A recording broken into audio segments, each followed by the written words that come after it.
All right. Episode 1 of the Disability Benefits Podcast. Here with Carl Groves, the founder and lead representative at the company. How are you doing, Carl Groves? I'm doing okay. How are you? So far, so good. So far, so good. So, for kind of the intro episode, let's just go over, I guess, like the origin story for the company, how you started out, where you started out, and then how that kind of developed into what we're doing now. Okay. So I started the company after being with Social Security Disability for about 14 years. Graduated college with a liberal arts degree and had to find a job and got into government. Yeah. Got into the Social Security Disability program. I was a claims examiner, which that's kind of where you start there. Then I went to being a vocational consultant, which a lot of the job questions that the employees have. If you have some experience, you could help them out with those. And then I was a supervisor for the last several years, supervising a unit of 8. We made per claims examiner about 700 decisions a year. So Oh, wow. just in my unit, we were doing over 5,000, 5,500 decisions a year. So I was approached by not even a friend, just an acquaintance who also had worked for Social Security in late 2003, basically said, have you ever thought about, representing people? Jumping ship. Yeah. I mean, literally The other side, yeah. doing exactly the opposite of what I'd been doing. Like I said, we were doing 5,500 decisions as a unit a year, and our denial rate was about the same as everybody else's. And in the state that I'm in, the denial rate for initial and recons is 70, 80% we deny. It's, you had like a 2% or 2 out of 10 chance of winning your case. And I was part of that problem. So he approached me about it and said, hey, you could try to do this. And he gave me some materials, some advertising materials. I advertised in the local paper, gave my boss 6 months notice that I was, Oh, wow. Yeah. He approached me in December of 2003. And I said, in June of 2004, I am launching my own business. And he just looked at me and scoffed. And then, Sure you are. Yeah, 2 weeks before, they're actually throwing my unit was throwing me a party, a goodbye party. And he came in. He's like, "What is this?" I said, "I'm leaving." I thought you were joking. No, I'm not joking. So anyway, so I launched in 2004, and we haven't looked back. I mean, just when I launched, it was me. Right. I had converted part of my garage into a little office, and I was answering all the phones. I was sending all the faxes. I was, getting together all the medical records, talking to all the doctors. I was doing everything, and we've just grown from there. So we're doing nationwide cases now. Have several employees in a few different locations, and never looked back. I would like to say, and I always make this part of my origin story, the first win I had. So I'll call her Donna because her name is Donna. Donna's passed away. I learned a few years back that she did pass away. But in 2004, June of 2004, I started the business, and I'm just trying to attract clients through an ad in the local paper. And she had responded, and but she was already at the hearings level, and I'm like, this is kind of strange. And we'll talk about the hearings level, I'm sure. But this is kind of strange. So I went downtown to review her case because back then, Yeah, you had to go there. there were there are paper files. You had to review them page by page. Now they're electronic and you can just scroll through them and stuff. But yeah, back then you had to review them paper files. You had to go and review them. And I reviewed it, and I'm like, she's got these neurological problems that I don't think that they're aware of. So I went to her house. Made a house call. I said, hey, I want to talk to you about this. And her roommate, before she brought her in, her roommate said, yeah, I'll go get her. Just have a seat in the kitchen. She gave me a Coke, and so I'm just sitting there in the kitchen. And Donna comes in, and she's hugging a wall. And I'm just watching her, and she gingerly sits down in Mhm. the seat. And then we start talking. I said, yeah, I got to ask you this. I don't mean to embarrass you, but why were you hugging your wall? What's going on here? Yeah, she's like, I can't walk straight. I have to have something. Ah. And I said, well, your medical records show that you have some pretty significant stuff. Let's see if we can win your case without you having to wait for a hearing. At the time that I started my business in 2004, the wait times for a hearing were 28 months. So I'm trying to help her out and not have to wait, 2.5 years. Yeah. So anyway, I did this brief to a judge. It's called an on-the-record request. You're actually just telling the judge, hey, these are the records. This is what I found. I've talked to my client. We believe that you can make a decision right now. Mhm. We don't have to go to a hearing. Please.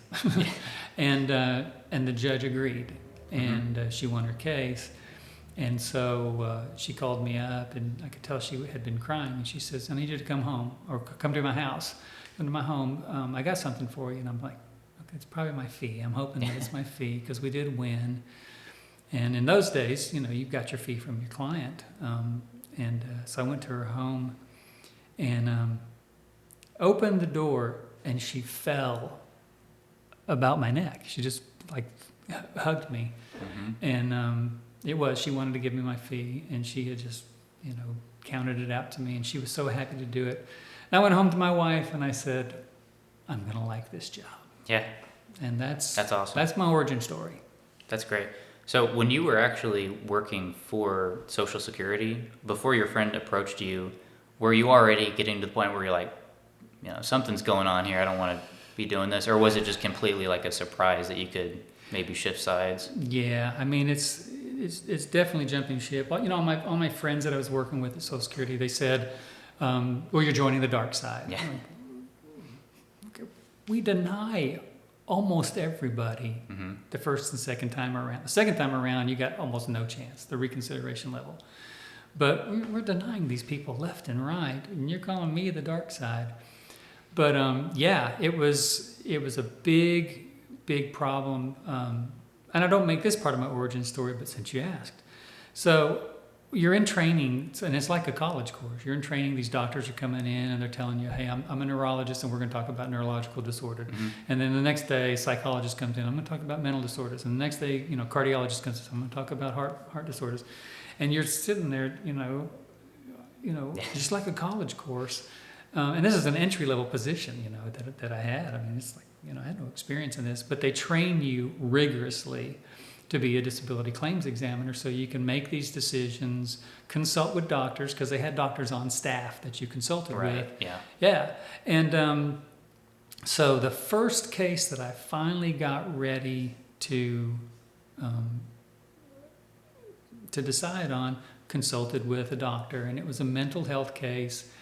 And the claimant, she was in her 20s, Mm-hmm. and her main allegation was nerves, which you don't see that much anymore. They actually say anxiety, but that's what it meant back then. This is 20-something years ago, but it's anxiety. Yeah. And she had some treatment for anxiety, but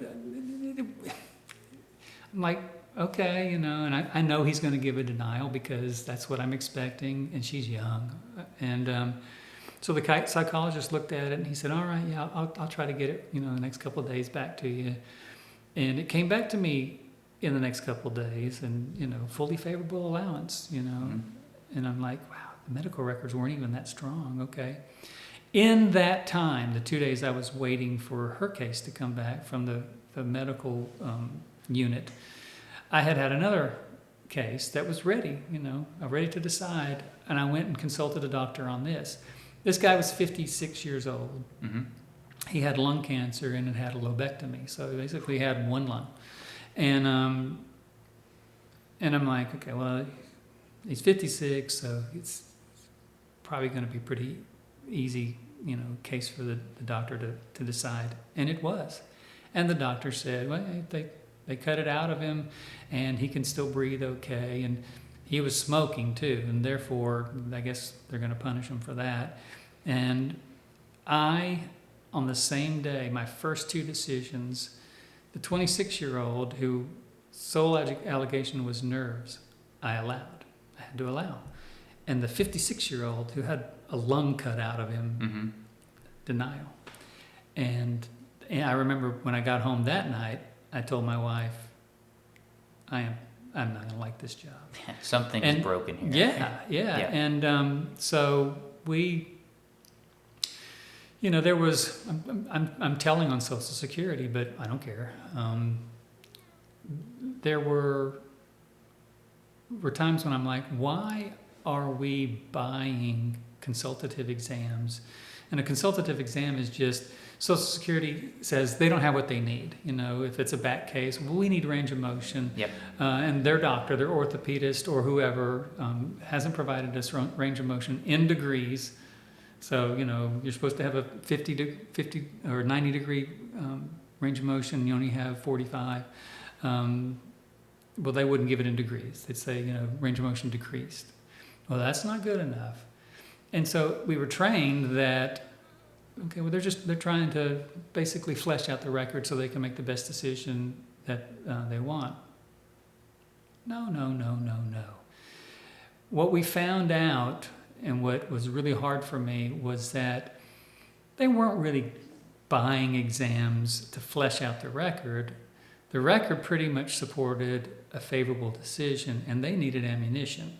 Right. And we spent, my unit, the last year I was there, my unit spent $1.6 million on consultative exams. And 95% of those exams come back, and they're absolutely damaging to claimants. And that hadn't changed. Now I'm on the other side, and I'm like, oh, Yeah. they're sending them to an exam. Of course, his doctor has already given him an opinion. Doctor's already given him range of motion. Doctor's already given, we've got x-rays in the file. What could be the reason that they're sending him to this exam other than, well, they need some ammunition? A clarification, not a disclaimer, but a clarification on this. This usually happens at the lower levels, the initial level and the reconsideration level. You don't see judges doing this at the hearings level. Mm-hmm. So that kind of garbage doesn't go on. And it's amazing to me, the same doctor who will examine a disability claimant at the initial and reconsideration levels, their reports are oftentimes garbage. And then a judge says, well, I want an exam, before I can make a decision in this hearing level case. Same doctor, and it'll be an incredibly detailed, fair exam. And it's shocking. It's like, okay, Yeah. at the lower levels, you're just tanking my client's case. Right. The judge asks for it, and all of a sudden you're given a really, really accurate exam. It's like, why? How is that? So yeah, that's just one instant. There were other things that just bugged me.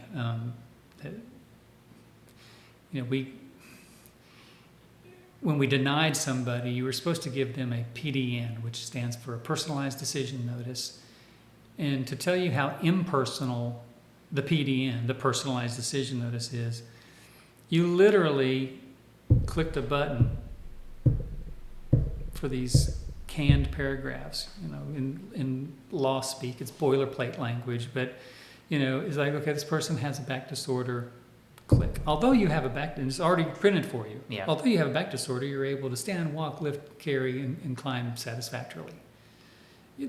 How personalized is that? You're literally, I wasn't typing that out. I was clicking a button. Goes, oh, you have depression, a mental health disorder. Okay. Although you experience, plug it in, depression. Yeah. It's just a You can template. interact with others and and perform most daily activities satisfactorily. It's like, and we issued those, thousands of those, and it's a really hard thing to get a letter that's supposed to be personalized to your situation from your government that absolutely just tears you down. And Yeah. I sent them left and right, and now I see them left and right being on the other side. And it's just a template, pretty much. Yeah. Yeah. There's nothing personalized about it at all. Yeah, I've heard, speaking to clients that they were denied previously, and now we're helping them appeal, or they're at the hearing level. I've heard them talk about the consultative exams, and they pretty much always say the same thing, to where the doctor barely even looked at me, Yeah. or he like barely even asked me anything. Or it'll be like their main diagnosis, they have degenerative disc disease and sciatica, and they'll say, well, he only asked me about my mental health. Yeah. He only asked me about my anxiety. It's like, don't you have like degenerative disc disease? Yeah, that's the main thing keeping me out of work. It's like, and it was like 5 minutes of them asking about the client's mental health that doesn't really have anything to do with the case. And that's astounding. And I've heard judges, really good judges, will ask about it. You know, well, you know, this consultative examiner that Social Security sent you to at the lower levels, you know, that said that you could do this. Your Honor, you know, they didn't ask me that at all. Mhm. They didn't watch me walk across, you know, the room or anything. They, in their report, they said they did this and this and this and this. Your Honor, I was in there for 5 minutes. Another funny story, not funny, haha, but funny. Oh, you got to be kidding me. Yeah. My first brick and mortar office, after I think I'd been in business for about 3 years, and I'm like, all right, gonna order or open a brick and mortar business. And there was an office open in the same parking lot of the Social Security Administration. And I'm like, yeah, I want this.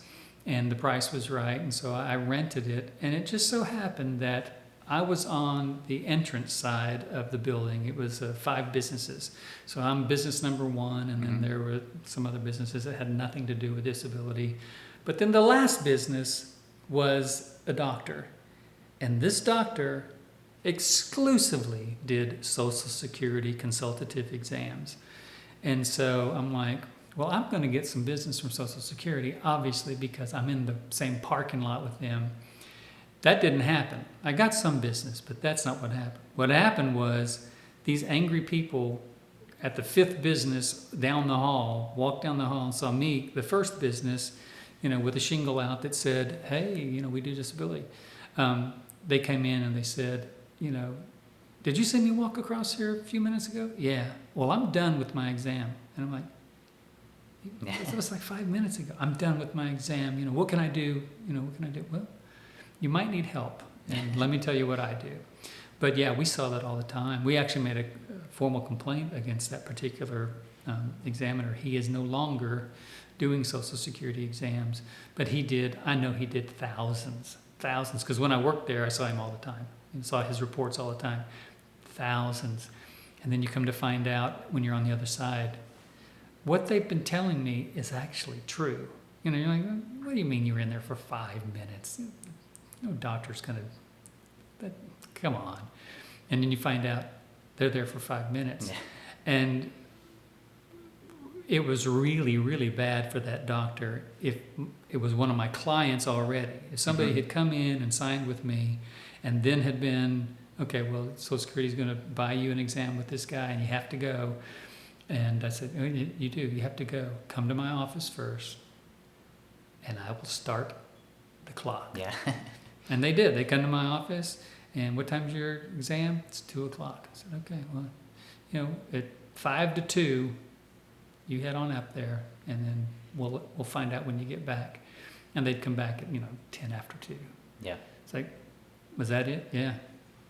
Yeah. Well, I will tell Social Security I was sitting here and I watched you go to this exam, which most of them should take 30 to 45 minutes for a full all systems exam, a physical. And this guy was seeing them in 5 or 10 minutes, asking them things, Yeah. but not testing things, Yeah, that's not insane. observing things, asking things. You know, could you stand, on 1 foot if you needed to? No, I don't think I could.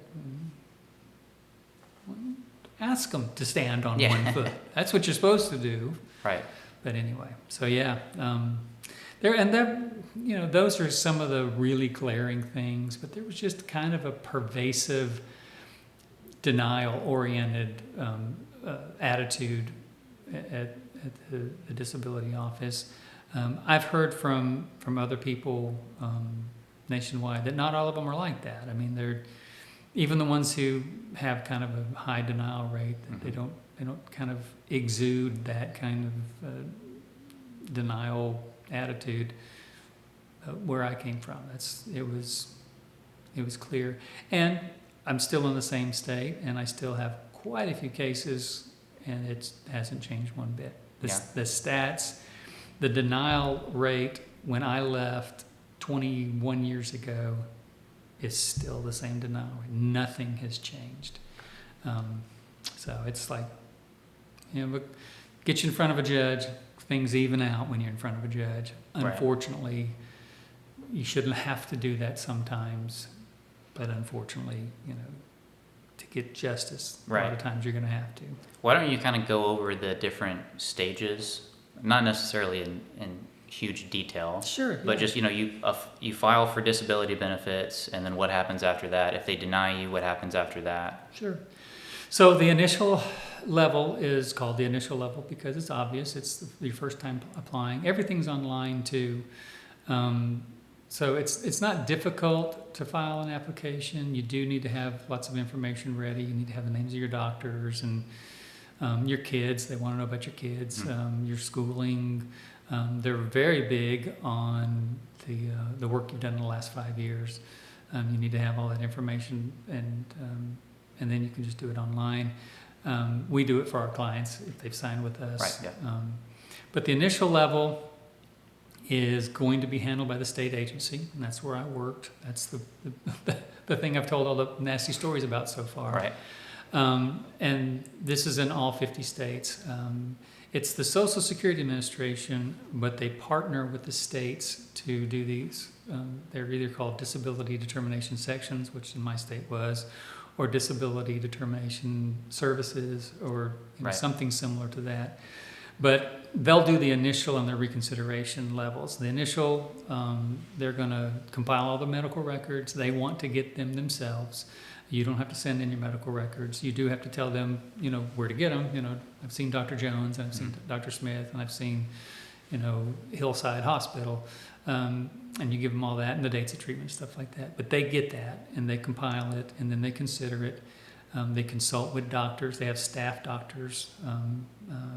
In my state, we had like 50 physical doctors and something like 30 mental doctors, psychologists or psychiatrists.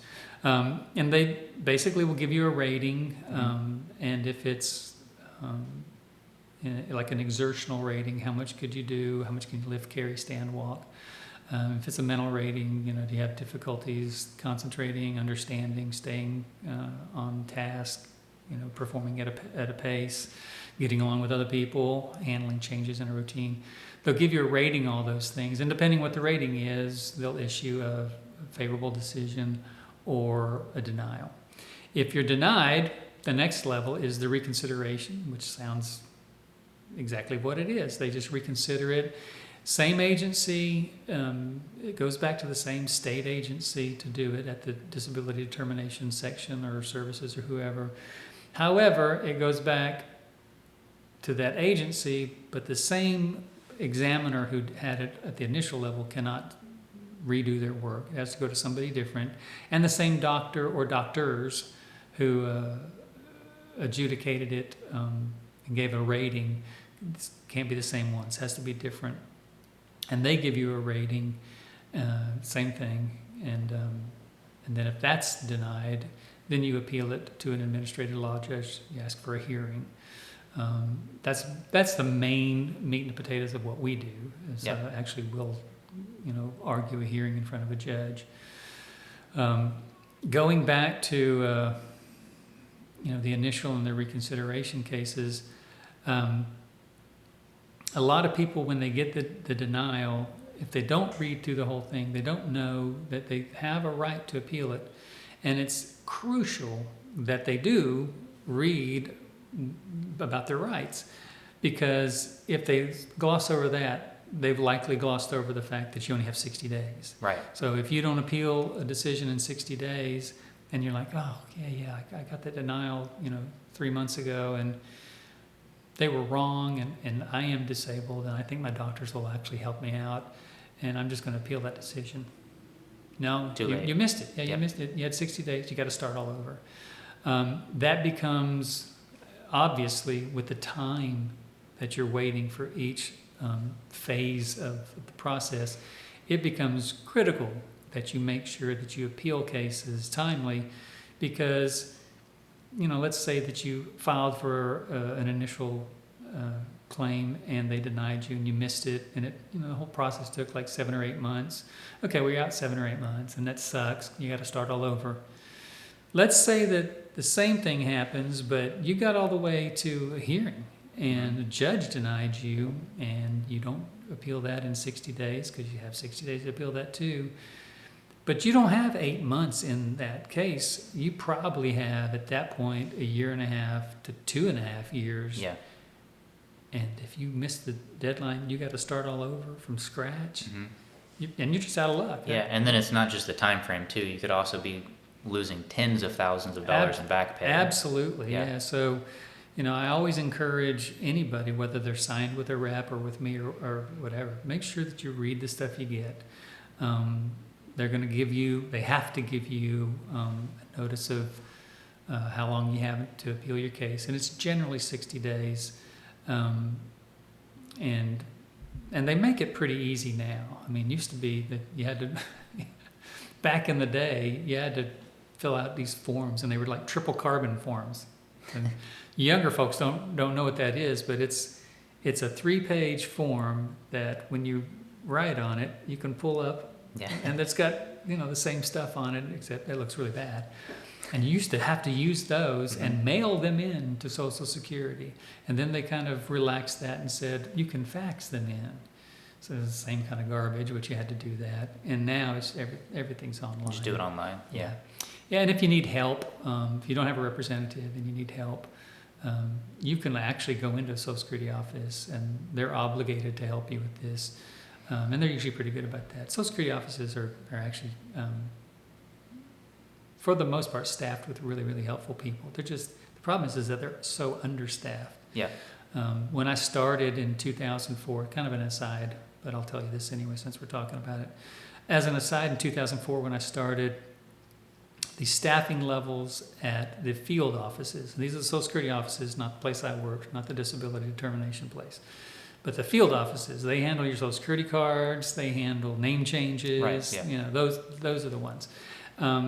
They were staffed in 2004 at 1973 levels. And so here we are in 2025, and they are staffed now at 1973 levels. So the population... That's crazy. Baby boomers, which I'm one of, they knew, and I remember in training in 1991, I guess it was, in training they told us that, the boomers are about to hit. They're coming, yeah. And when they start applying for disability, we're expecting a 5% at minimum per year population growth or filing growth. Mm-hmm. Because of the population, the boomers' population, they're becoming older, and they get, it's typical for you to start getting disabled conditions the older you get. And they told us that. They knew it's 5% a year until Jesus comes. 5% a year. And it's like, here we are. And they've done nothing. They saw it. They were right about seeing it. Yeah, they were absolutely right about it. But then they didn't do anything about it. Yeah, well, I mean, I don't know if they could. They got to get their funding from Congress. But, yeah, they're still staffed at ridiculously low levels. And there's a lot of the stuff that they do, you don't hear me say really good things about Social Security a lot, because I think a lot of their decisions are boilerplate and not really well-founded. But it's amazing what they are able to do with the staffing that they have. Right. And I'm never one to shy away from criticizing them, but also when you have some employees who just bend over backwards for you, for me and my company, or for my client, it's pretty astounding. They don't have to do that. I mean, most of them don't, but when you find the ones that do, it's like, please let me deal with you all the time. It's like, wow, you're one of the ones trying to help. Yeah. And nice. And it's sad. I mean, they're doing what they can. Most of them are doing what they can, but it's just, which is hard to keep up with it. Yeah, and everything, everything changed. That's the thing. Back then when we were doing paper, everything paper. Literally, I would have to make an order to Baltimore for forms. I would get in the mail. They, on the taxpayer dime, they'd mail me 300 pages or 300 forms. You know, I need this form, but I also need this form. I need this. And I just get these packets in the mail because I'm a representative, you know, and I need these forms for my clients. And no questions asked, and they would send me these things. I still have some. But when they started going to computer, I was like, thank you. Thank God, yeah. Yeah, much easier. In many ways, it's more universal. You know, I don't know. You know, disclaimer right away: you do not have to have a representative to go through the disability process. But I don't see, especially when they were having to fill out these things in triplicate back then, to do all that stuff on their own, and then get it to Social Security, and then be able to confirm that Social Security got it. Because I don't want to hear you tell me, you know, 6 months down the road that you never got the form that I sent in. That's, you know, that I was supposed to. So I just, the folks who do it on their own, and there have been several, I mean, that I've known of. It's a daunting experience to go it on your own. Yeah, I mean, that's a good word for it. They don't exactly make it easy, you know, and it's, even if they try to make some parts easy, it seems like there's only so much they can do at the office with the funding they have, with the staff that they have, even if they're trying their hardest. I mean, it's still a complicated process to go through. Sure. Yeah. So we talked about the initial and the reconsideration, and you just reminded me of something. You know, it's a daunting process, and a claimant can help themselves. The best way that they can help themselves is, if you're disabled, your doctor should know that you're disabled. Yeah. And I tell my clients that a lot, and they're like, you know, well, my doctor's treating me, and, you know, but he needs to know your limitations, and he's the best one equipped to know your limitations, especially if you've seen him for a long time. And hopefully he's in a position to where he could actually write a narrative, you know. Yes. Miss Smith, you know, is not able to stand for more than 10 minutes at a time. Or fill out a form. There's Social Security sends them out. They're called medical source statements. We have our own medical source statements that we send out. But the overall point that I'm trying to make is that one of the best things that a disability claimant can do for themselves when they're starting the process, or when they're in the process, or when they're about to go to a hearing, is ongoing treatment. And when you go in for treatment, you tell your provider what's going on with you. Yeah. It's amazing to me how many times we'll look at a medical record, and, you know, our client has just talked about, just for example, let's say that they talked about, you know, I've got this carpal tunnel, you know, my hands cramp up after I've used them for 5 minutes. I can't even write anymore. You know, I'm trying to deal with my cell phone, and you should see the garbage that I'm texting because my hands are not working properly. I'm like, my goodness, you know, that's horrible. And you read medical records, and like, I don't see anything about carpal tunnel. I don't even see the diagnosis. Well, you know. Well, I think it's carpal tunnel. Yeah. Well, you know, I've told my doctor that my hands hurt. Yeah. You told them that you have a hard time, you know, working your phone, you have a hard time working the keyboard, have a hard time holding a spoon. No. Probably something you need to tell your doctor. Yeah, that's a red flag. So, so, you know, you can always help yourself as a disability claimant by make sure that you're in ongoing treatment. And I sound harsh when I say this, but so what? I mean, it's true. Really, really difficult for me to argue to a judge, or to the lower levels even, that you're disabled, but you're not so disabled that you're seeing anybody about it. Yeah, And exactly. it's real hard for me to argue that you're just absolutely disabled. You can't work 8 hours a day, much less 40 hours a week, but you're not really seeing anything for any air conditions. Or, you see them every, 9, 12 months. It makes it really, really difficult. Not impossible, but it makes it really, really difficult. So what you can do to help your case, to prepare for your case, is make sure that your doctors know about your conditions, know about your limitations, and then you can let them know, whenever you're in the process. Some doctors are really down on it because they see their job as to get you healthy. And of course, and then they say, okay, well, you're applying for disability, you've given up. In fact, one of my doctors who's done, work on my hands, he's actually told me that. He said, I don't fill out disability forms. And I'm like, but why? Why don't you? I mean, if you know, he goes, I fill out a disability form for somebody, and they're going to give up.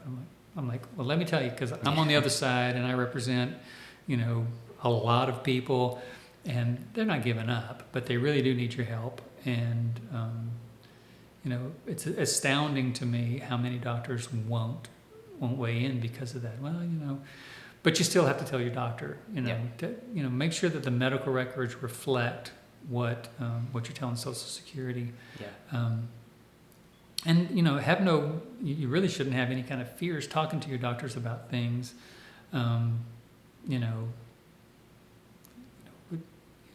I've got this back condition. We've done an X-ray. What do I have? Actually ask them. You can ask your doctor, and then they can tell you. Well, what's the actual diagnosis? And that way, if you do hire a representative, you can actually give them that information. That okay, now, there's no way that somebody from the street, nobody would come in if they hadn't talked to the doctor and tell me that they've had a myocardial infarction. Yeah. How do you know you've had, which is a heart attack? Mm-hmm. Well, how do you know that you've had a myocardial infarction? And well, my doctor and I talked about it. Okay, this person knows what they're talking about. They've had a heart attack, Or like schizoaffective disorder. It's like usually people don't self-diagnose schizoaffective disorder. Exactly. Or personality disorder. Yeah, something like that. People self-diagnose depression a lot, which is another thing. It's you need to actually see a doctor and then get that diagnosed for us to use it. Absolutely. Yeah. Yeah, Social Security, just recently, of course, for somebody my age is, within the last 5 or 6 years, but recently they used to gut the opinion of your treating provider.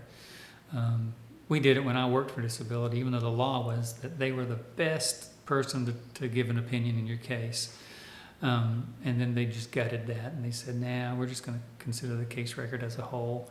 And you can't consider chiropractors, and you can't consider nurse practitioners, and you can't consider physiotherapists.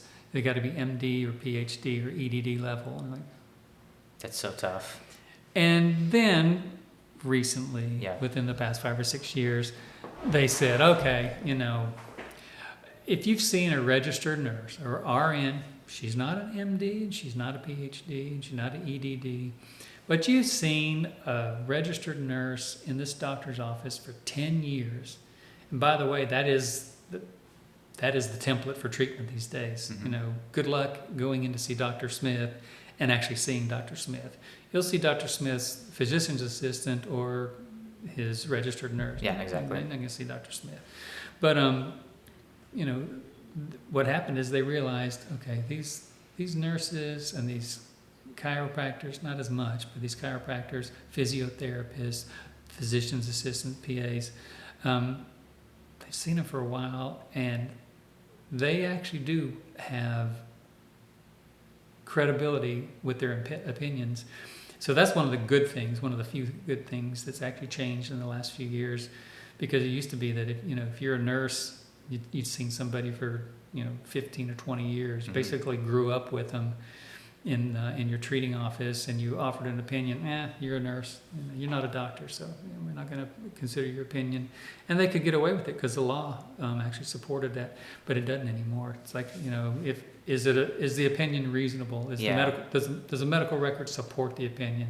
Yep, you got to take it. Yeah, I mean that just seems ridiculous, because if you've been seeing a nurse, you might have seen a nurse, the same nurse that on a first name basis every month for 10 years. Yeah. They have a pretty good understanding of what you have going on. Absolutely. They're not a MD, but they know who you are better than the MD. Yeah, exactly. I mean, and that's the thing, we're not talking about, is the nurse going to do surgery on you? No, that's not going to happen. Sure. But the nurse is going to be able to comment on your ability to stand, walk, lift, carry, stoop, use your arms and hands, if he or she's been treating you for long enough. Of course. They're the best person to talk about that. So, yeah, I think one of the main reasons that clients probably don't talk to their doctors enough about their conditions is it does seem kind of awkward to get into the details about stuff, because when you first see, anyone and they ask you how you're doing, the response is, yeah, I'm doing good. I'm How are doing you? okay, yeah. Just a, small talk, common, how are you doing? I'm doing good. All right, let's see.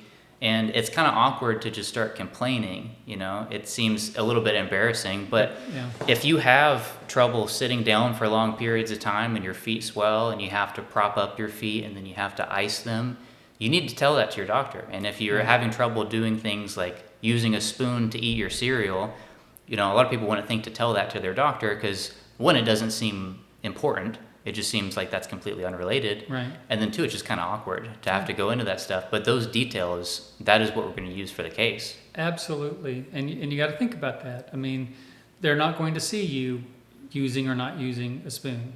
Mm-hmm. That's stuff that goes on at home. You're in an office. They're going to sit you on a table, and the only kind of dog and pony show that you're going to have to go through usually is you have to get up on the table, and they're able to get on the table. Yeah. And you got to get off the table. Okay. Can you touch your toes? Okay, walk. Okay. They've got an antalgic, painful gait. They'll comment that. But what you said is absolutely dead on, and it's like it's only in the medical profession really, because any kind of transactional interaction, you kind of get to the point immediately. Yeah. Like right. if I'm going in to have my oil changed, there's not a whole lot of pleasantries going on. It's kind of like, hey, what are you here for? I'm here for an oil change. Need your wiper blades changed? No, just want the oil change. You go into a doctor, hey, how you doing? Doing okay. All right, well, it's doing great. Good to see you. Take a deep breath. It's like, Yeah. no, it's you're paying for it or your insurance company's paying for it, and it's a transactional interaction, and there's nothing wrong with you saying, well, I'm not doing so good. Thanks for asking, but I'm not doing so good. It's incredibly difficult for me to, and fill in the blank. I can't sit down for very long. I can't stand up for very long. If you're going in for mental health treatment, one of the first things they're going to do, even if they've been seeing you for a while, how you doing? How you feeling? Well, the hey, how are you kind of man on the street replies, I'm doing okay. How are you doing? That doesn't work because sometimes that gets recorded in your medical file. Mm-hmm. Patient said that they were doing fine. They didn't mean that. Yeah. They didn't mean that they're doing fine. They're just making small talk. Yeah, they meant that, hey, I'm good. How are you? Good to see you. Pleased to meet you. But so you kind of have to look at it like a transactional interaction that I'm paying you or my insurance company's paying you. I need this. And therefore, I'm just going to cut to the chase. I'm not doing so good. Thank you for asking, but I have intrusive thoughts. My mind is always racing. I can't sleep at night, and I'm anxious all the time. I have panic attacks throughout the day. If I saw that in medical records, and then I repeatedly saw it over a period of months and months, I would puff out my chest when I'm arguing to Social Security that my client is disabled. Look at what the medical records show. Look at this, month after month, or session after session after session. But what we normally find, unfortunately, is you'll see some of that, usually in a time of crisis or when somebody's being completely vulnerable and transparent. Mm-hmm. And that's usually in a time of, either physical or mental trauma. They're going through something, and they actually tell you exactly what's going on, and it's the most helpful thing because you're like, okay, I see it. And then we'll see some sessions, patient says that they're doing fine. I bet they didn't say it like that.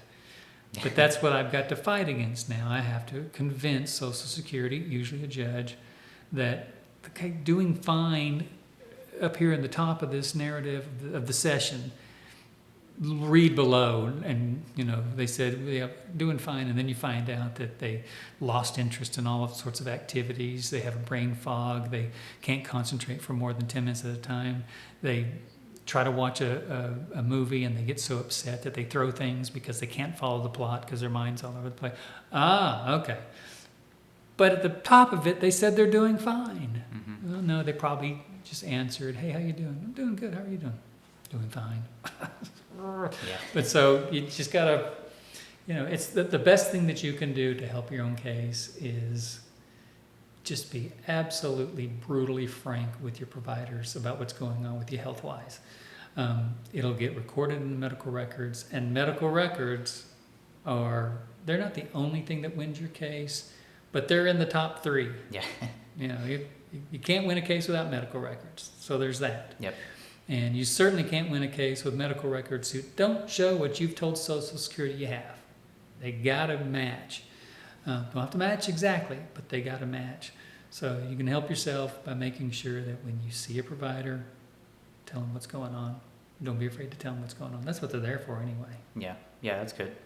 What would you say, so for someone that's starting a new case, say they barely know anything about Social Security disability, what would you say is like the biggest misconception about how the program actually works, or how the process works as a whole, I guess you would say? Well, most people have heard something that is actually true, which it takes a long time. I meant to say this early on, but we were talking about initial recon cases. Initial recon cases nationwide, the average is about 8 months. Takes them to give a decision. Recons used to be a little bit quicker, 4 to 6 months, and they're about 6 to 8 months. So it's hasn't changed. And then the hearing level, when you go before a judge, if you get to that level, that used to be ridiculous, and they have made tremendous progress in this. Like I said, when I started, it was 2.5 years. Right now, it's about a year. We have many, many cases that we request the hearing, and then we have the hearing in 6 months, which is astounding. Yeah. Depends on the area for sure. Yeah, sure. The state, and then Sure. even Yeah, but I mean, nationwide, the hearing level, that's the one that they've really done well at shortening the wait time. So the misconception, going back to that, the biggest misconception is everybody gets denied the first time. Well, that's not true. We win cases at the initial level all the time. But it's almost true. Yeah. It's not true, but it's not far from the truth. A better and more depressing truth is that hardly anybody wins at the reconsideration level. And you got to think about that. Why is it? It's usually around 10%. That's who gets approved at the recon level. So 9 out of 10 people are getting denied at reconsideration. Well, why is that? Well, I'll speak from experience. In the state agency, the disability determination section, you have friends. All the doctors are in the same unit. A lot of them go to lunch together and stuff like that. And if on reconsideration they were to find that, the decision on the initial level was garbage, it's really hard for them to say it was garbage. Yeah. Because it might have been their friend who perpetuated the garbage. Yeah. It might be their doctor, who they 2 cubicles over, you guys have lunch every day, and their assessment is garbage.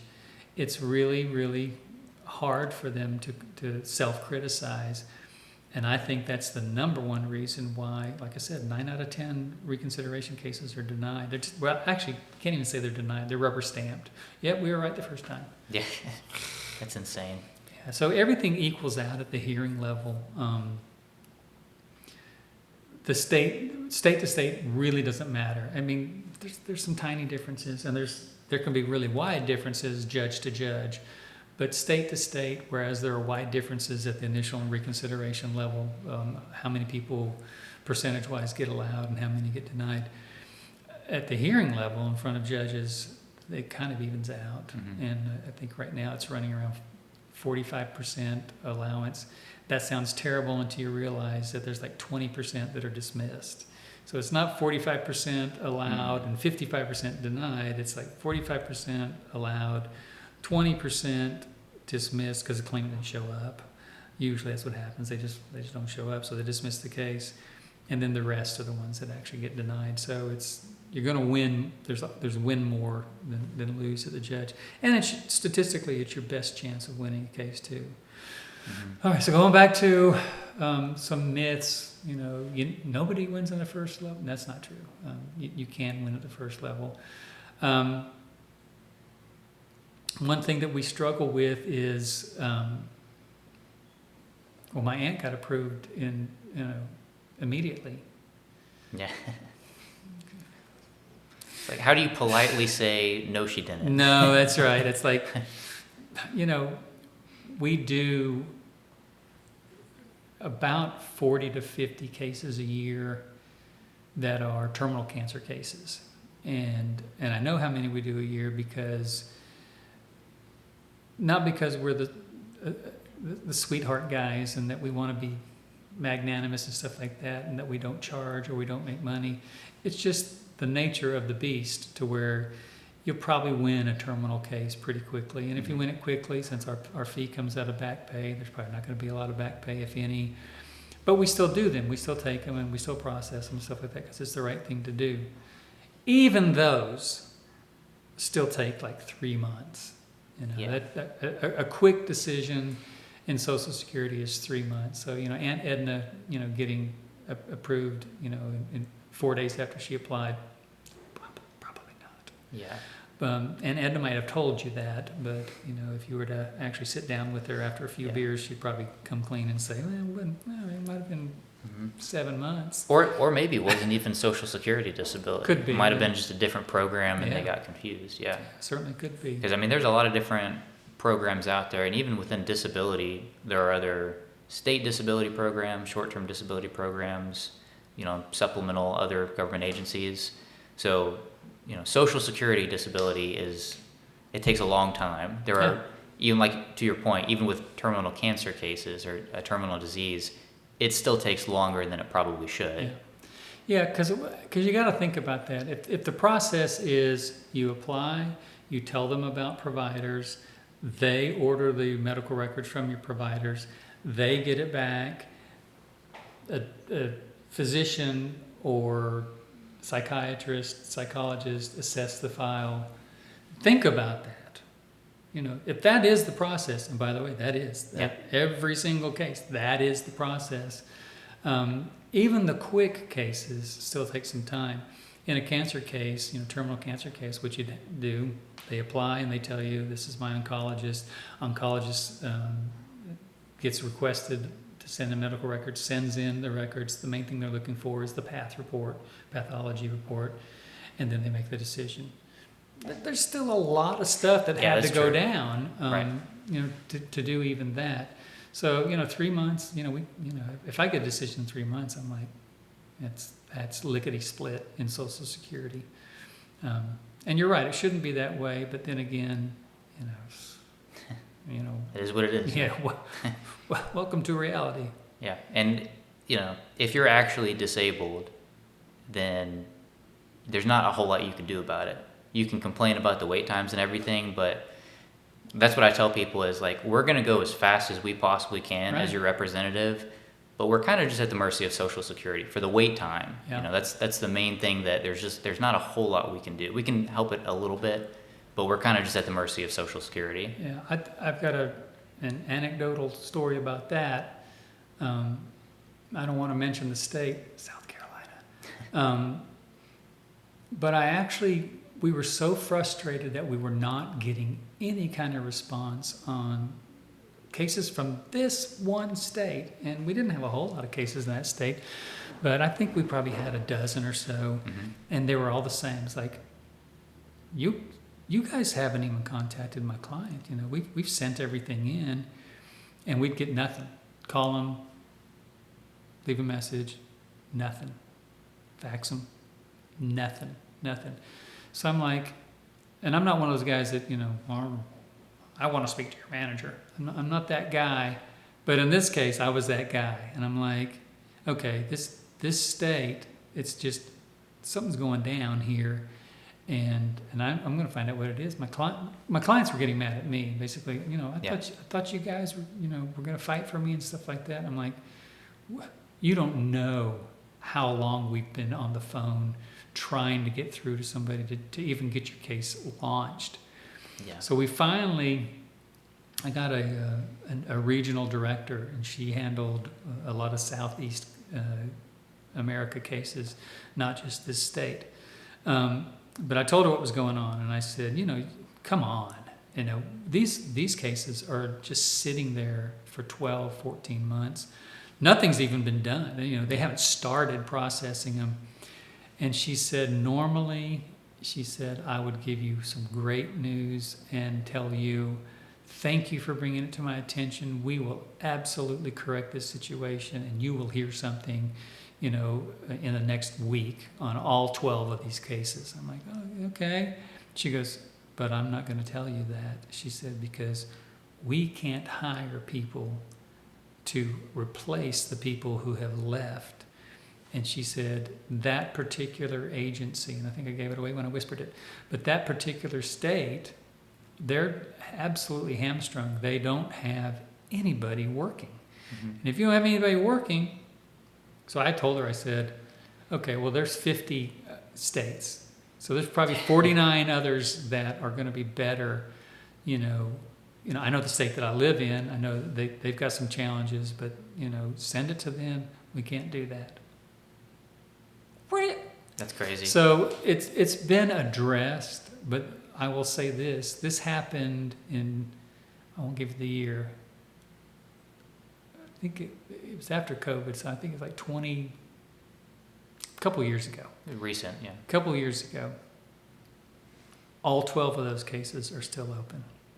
Wow. None of them have been processed. None of them have been processed to the point that we got a denial, and now we can move on, and we'll go to a judge. Because if you get to the hearing level in this particular state, South Carolina, then you're okay. Everything's the same again. Now they're going to take about a year, 8 months to a year to get to hearing. But now we're moving at a snail's pace, but we're moving at least. Haven't even gotten there yet. It's like, wow. So that's astounding. Maybe I should have. You might want to edit that out.